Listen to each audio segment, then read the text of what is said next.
Now the flour has risen. It's double the size.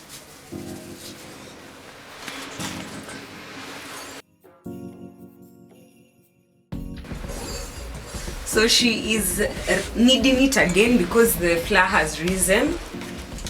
She's just kneading it again, yeah, before she rolls it out.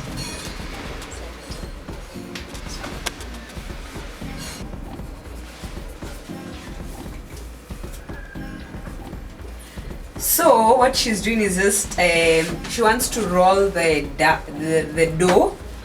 So this mat is not essential. It's not so essential, but we happen to have this mat, so why not use it? It's a fondant rolling mat. It just helps the dough not to stick on the counter. If you have it, you can use it. If you don't have it, you can just use a normal ceramic table. So you divide the dough into small parts.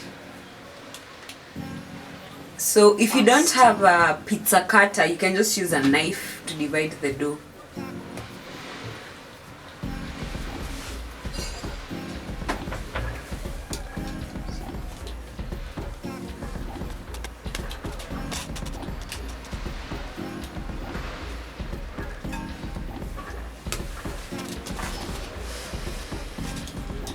So she has finished dividing the dough into small parts.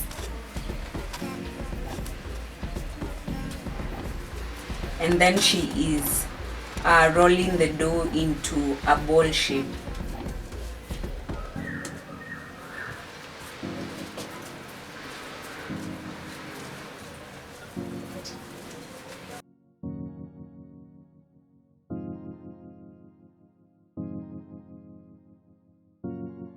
So as she's finishing up making the balls, what we're going to do is that we are going to heat up our pan so that we put oil on it and we deep fry the mahambri.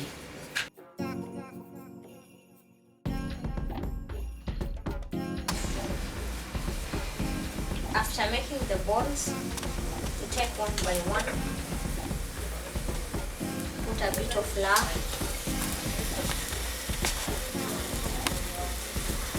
and roll.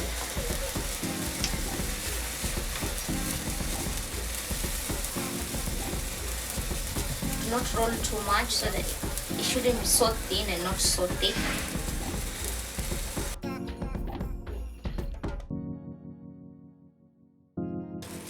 Then you divide it into 4 pieces.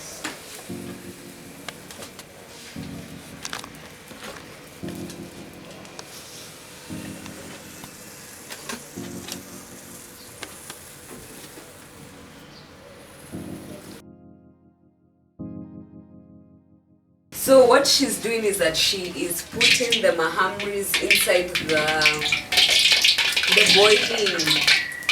boiling oil, and she had earlier on told us that how to check that your oil is ready is by placing a small piece of the mahambri inside and seeing whether it will rise or rather whether it will bubble up.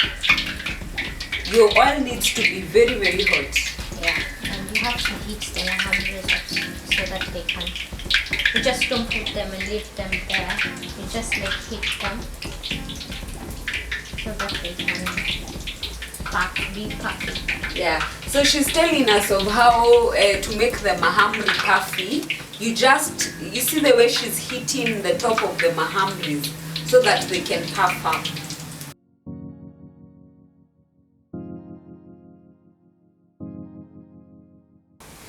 So the difference between mahambri and mandazi is the mahambri you have to use yeast, dry yeast, and mandazi you just use baking powder. Yeah. It's simple, just baking powder and no coconut milk or anything. But I think you can improvise and use coconut milk to just have a different taste of the mandazi, but not necessarily. There are similar shaped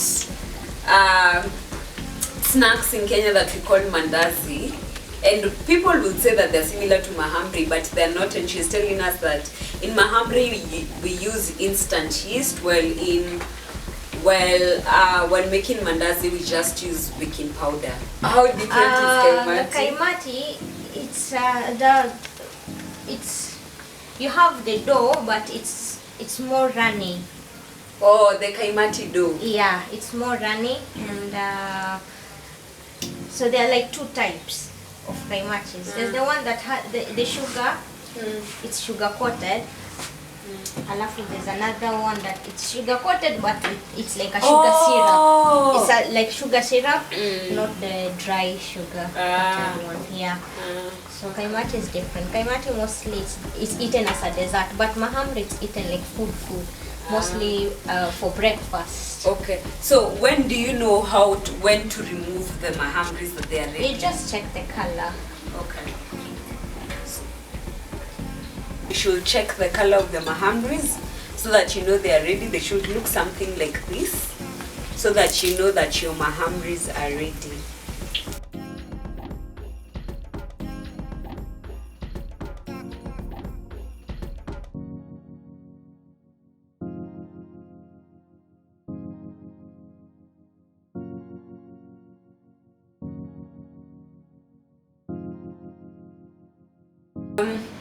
So this is our final product, our mahambri. What we have done, we've just sprinkled a bit of icing sugar to give it that extra taste. You don't have to do this. This is just personal liking. You can have them as they are. And I think you can see they have a very rich color, which is amazing. And this was our wonderful teacher, Amina Omar. We're thankful that you guys chose to take part of in the class. We're also thankful to 100% San Agustín. We hope you do enjoy Kenyan delicacies, and probably if the Lord wishes, we shall probably do another class sharing on Kenyan recipes. Thank you so much.